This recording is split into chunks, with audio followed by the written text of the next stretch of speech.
Have you ever been told to calm down, or that it's all in your head when you're feeling anxious around people?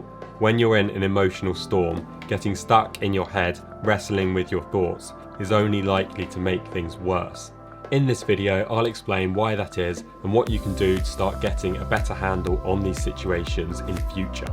Hey, I'm Neil and I struggled with social anxiety for more than 2 decades. On this channel, every week I'll be bringing you the best methods and strategies that I've used in my own life to feel more confident. Our prefrontal cortex, which is the rational thinking part of our brain, which is what makes us human, is the newest developed but weakest part of our brain. By itself, the cortex cannot reduce the stress response. Firstly, our cortex does not have many direct connections to the amygdala, which is the part of our brain that initiates the fight or flight response. So interventions that target the amygdala directly are going to be a lot more effective at easing our anxiety. Whenever we enter fight or flight, then the blood flow to the more rational parts of our brain is going to decrease. This is because the emotional parts of our brain, such as the amygdala, will seize control and they'll begin to shut down the more logical parts of our brain because we don't need them in that moment. In these types of situation, our actions are going to be likely driven from the older, more primitive parts of our brain, and this goes back to times when survival was much more important because we faced the threat of things like predators. In those times, escaping immediate danger was going to be far more beneficial to our survival than trying to reason our way out of it.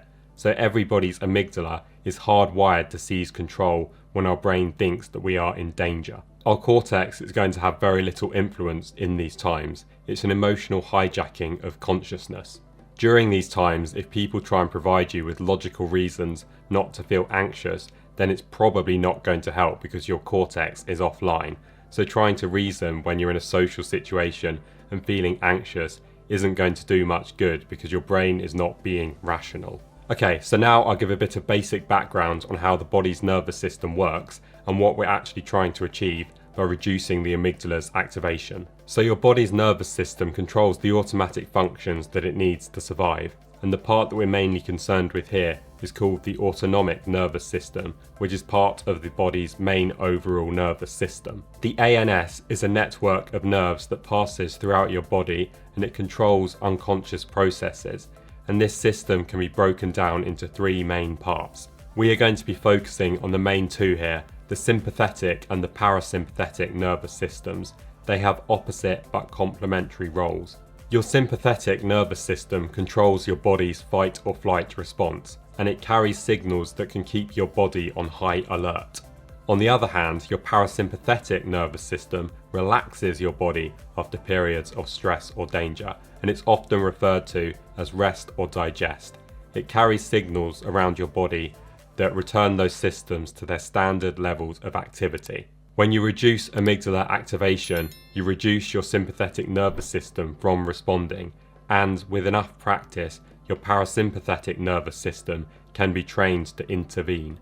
One very important point to note is that you should never try to fight anxiety or try to push it away or try and do anything else with it.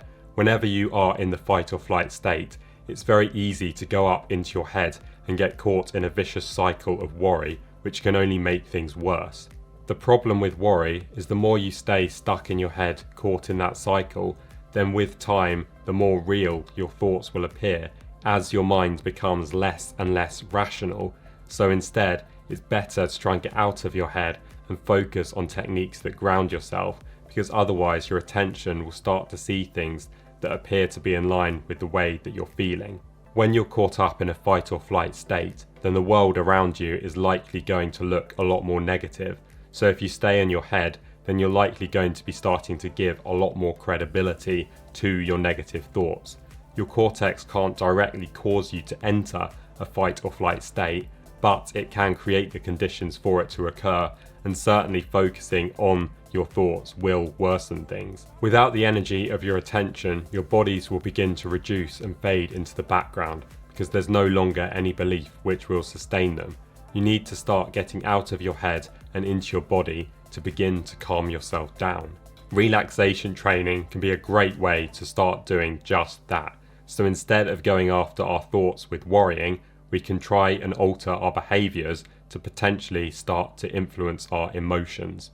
Your parasympathetic nervous system is a lot more likely to become activated when you're in a relaxed state. It may not immediately halt the fight or flight response, but it can go a long way towards reducing its duration and potentially the intensity of it. There have been a variety of techniques that have been developed to help to get us into this relaxed state. So there are 3 main amygdala-based coping strategies that can help to calm you down.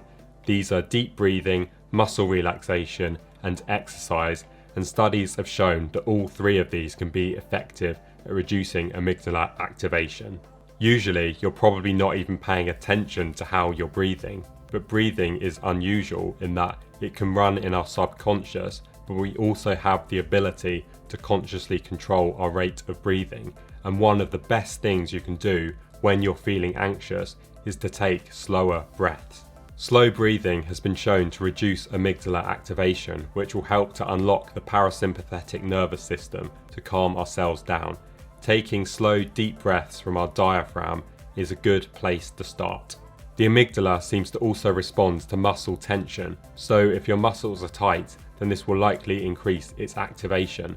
By constantly practicing things like progressive muscle relaxation exercises, this will help to shorten the duration of your fight or flight response, and it may even reduce the likelihood of it occurring in the first place. Exercise is another great strategy, and this will help to burn off the excess adrenaline that's flowing through your body, which can help reduce the duration of the fight or flight response. Your body has prepared itself to fight or flee the situation, so physical exertion is exactly what it's ready to do.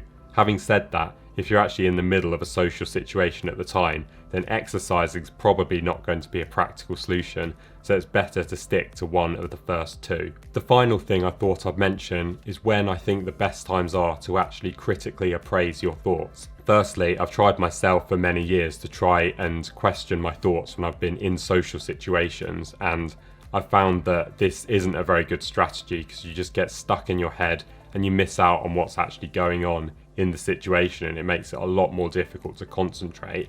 And when you're feeling anxious, as I've said before, your brain just isn't being rational anyway, so it's not a very good time to do it. It's far better to use the relaxation strategies I mentioned just before. From my experience, I've found going into your head in these situations can just lead you to pour more gasoline on the already raging fire, and it's much better to focus on grounding yourself, calming yourself down, and once you've done this, then perhaps later on, if you want to, then you can try to rationalize your thoughts, because at that point your brain should be back online and it will actually start to listen to you. If you'd like to take big steps towards becoming more confident, I run weekly online group sessions where you can practice in a safe environment and gently ease your way out of your comfort zone.